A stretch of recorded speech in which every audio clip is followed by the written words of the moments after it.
नमस्कार दोस्तों, मैं अमित जांगड़ा स्वागत करता हूं आपका YouTube channel General Dose by AJ पर। तो दोस्तों, जो भी विद्यार्थी भाई फाइनल ईयर और रीअपियर वाले हैं उनके लिए 2 से 3 बड़े अपडेट हैं। हाल ही में कुरुक्षेत्र यूनिवर्सिटी और सीबीएलयू ने अपने नोटिस को जारी किया है और हाल ही में दोस्तों आपको पता होगा कि यूनिवर्सिटीज़ ने अपने प्रमोट फार्मूले को सरकार के पास भेजा है। उसके ऊपर सरकार जल्द फैसला ले सकती है, इसके ऊपर हम बात करेंगे। और 2 से 3 डाउट आपके आ रहे थे, उनके ऊपर भी हम डिस्कशन करेंगे। तो सबसे पहले देखते हैं कुरुक्षेत्र यूनिवर्सिटी का नोटिस। तो दोस्तों, जितने भी विद्यार्थी भाई ये बोल रहे थे कि कुरुक्षेत्र यूनिवर्सिटी कब से अपने रीअपियर के फॉर्म को फिर से भरना शुरू करेगी, तो उनके लिए एक बहुत बड़ी खबर है ये। कुरुक्षेत्र यूनिवर्सिटी ने अपने रीअपियर के फॉर्म को भरने की तिथि को 10 जुलाई तक बढ़ा दिया है। देखिए दोस्तों, सामान्य फीस के साथ लेट फीस भी आपको जमा करवानी होगी। और जैसा कि एमडीयू ने अपनी लेट फीस को रखा है 5,000, तो कुरुक्षेत्र यूनिवर्सिटी भी आपसे 5,000 रुपये लेट फीस लेगी और आप अपने जो रीअपियर के फॉर्म हैं उसको 10 जुलाई तक अप्लाई कर सकते हैं। देखिए दोस्तों, एक नोटिस सीबीएलयू की ओर से भी जारी किया गया है। ये भी रीअपियर वाले विद्यार्थियों के लिए है जिन्होंने अभी तक अपने फॉर्म को अप्लाई नहीं किया था। देखिए, it is for information of all concerned that the last date for submission of online examination forms for all UG PG courses at extra regular reappear for the current session is now extended up to 9/7/2020 with the late fees of Rs 2000 and for Revolution December 2019 with the late fees of Rs 200. Now no examination form shall be accepted after 9/7/2020। तो दोस्तों, जितने भी सीबीएलयू वाले विद्यार्थी भाई हैं वो अपने रीअपियर के फॉर्म को 2000 लेट फीस के साथ अप्लाई कर सकते हैं, और जिन्होंने रिवॉल्यूशन का फॉर्म अप्लाई करना था वो भी 200 रुपये लेट फीस के साथ अपने फॉर्म को अप्लाई कर सकते हैं। तो दोस्तों, अभी बात करते हैं जो यूनिवर्सिटीज़ विद्यार्थियों को प्रमोट करने के लिए, विद्यार्थियों के मार्क्स को कैलकुलेट करने के लिए कि जिस आधार पर विद्यार्थियों को अगली क्लास में प्रमोट किया जाएगा, उसके ऊपर बात करते हैं। जो हाल ही में यूनिवर्सिटीज़ ने अपना जो फॉर्मूला तैयार किया है उसकी रिपोर्ट सरकार को भेजी है, और जैसे ही सरकार इसके लिए यस कर देती है तो ये सभी के लिए लागू हो जाएगा। देखिए, एक न्यूज़पेपर की कटिंग है ये। प्रमोट करने के फार्मूले हो रहे तैयार, अधिसूचना का इंतजार। बिना परीक्षा प्रमोट करने की अधिसूचना के बाद यूनिवर्सिटी जुटी फार्मूला तैयार करने में। देखिए कौन सा फार्मूला है। इन फार्मूलों पर हुई चर्चा। केयू प्रशासन की ओर से बिना परीक्षा लिए विद्यार्थियों को प्रमोट करने के लिए जो फार्मूला तैयार किया जा रहा है उसमें मुख्य तौर पर रेगुलर विद्यार्थियों, प्राइवेट विद्यार्थियों, दूरवर्ती विद्यार्थियों और रीअपियर के विद्यार्थियों को प्रमोट करने के लिए अलग अलग नियम हैं।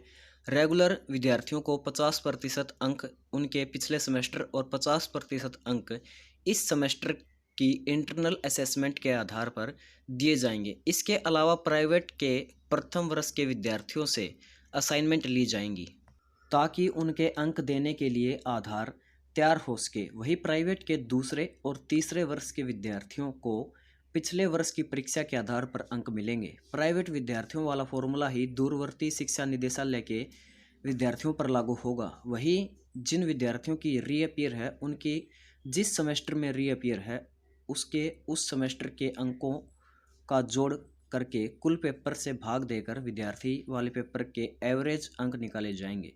विद्यार्थियों के पास अंकों में सुधार करवाने के लिए हालात सामान्य होने पर परीक्षा देने का विकल्प भी होगा। इन सभी फार्मूलों पर चर्चा चल रही है। अब यह देखना होगा कि प्रशासन की ओर से फाइनल अधिसूचना क्या जारी की जाती है। तो ध्यान दीजिएगा दोस्तों, जो प्राइवेट यूनिवर्सिटी वाले विद्यार्थी भाई हैं, जो फर्स्ट ईयर वाले हैं, उनको असाइनमेंट देनी होगी, लेकिन जो दूसरे और तीसरे वर्ष के प्राइवेट यूनिवर्सिटी के विद्यार्थी हैं उनको कोई असाइनमेंट नहीं देनी। यहाँ पर जैसा कि मेंशन किया गया है उसके आधार पर, और सिर्फ आपको जो पिछले वर्ष का आपका कोई भी रिजल्ट रहा है उसके आधार पर अगली क्लास में प्रमोट किया जाएगा। साथ ही सभी विद्यार्थियों के लिए, जो सरकारी हो चाहे प्राइवेट हो, उनको अगर वो अपने रिजल्ट से संतुष्ट नहीं होते हैं तो हालात सामान्य होने पर वो अपने एग्ज़ाम भी दे पाएंगे। जैसा कि दोस्तों वही फॉर्मूला है जो कि मैंने आपको कल बताया था। कई विद्यार्थी इसको बता रहे थे ये एक फेक न्यूज़ है, लेकिन दोस्तों ऐसा बिल्कुल भी नहीं है कि ये फेक न्यूज़ हो। यहाँ पर आप पुष्टि कर सकते हैं, दैनिक भास्कर की ये न्यूज़ कटिंग है। अब बात कर लेते हैं, कई विद्यार्थियों के इसके ऊपर डाउट थे कि कैसे उनको पास किया जाएगा। मैं यहाँ पर एक बार फिर से बताना चाहूँगा आपको। तो देखिए दोस्तों, जैसे कि आपकी सेकंड सेमेस्टर में रीअपियर आ रखी है और आपके 5 सब्जेक्ट हैं और एक सब्जेक्ट के अंदर आपकी रीअपियर है। उसके इंटरनल मार्क्स आपके 22 हैं और जो एक्सटर्नल मार्क्स जो आपकी थ्योरी के मार्क्स हैं वो 2 आपके ऑब्टेन किए गए आपके द्वारा, और जो पांचों सब्जेक्ट के मार्क्स ऑब्टेन किए गए वो 256 हुए। लेकिन यहाँ पर आपको बताना चाहूँगा दोस्तों, यहाँ पर 75 मार्क्स थ्योरी के हैं और टोटल मार्क्स हैं 75 एक सब्जेक्ट के। हो सकता है आपके सब्जेक्ट के मार्क्स यहाँ पर 80 रहे हों या फिर 100 रहे हों।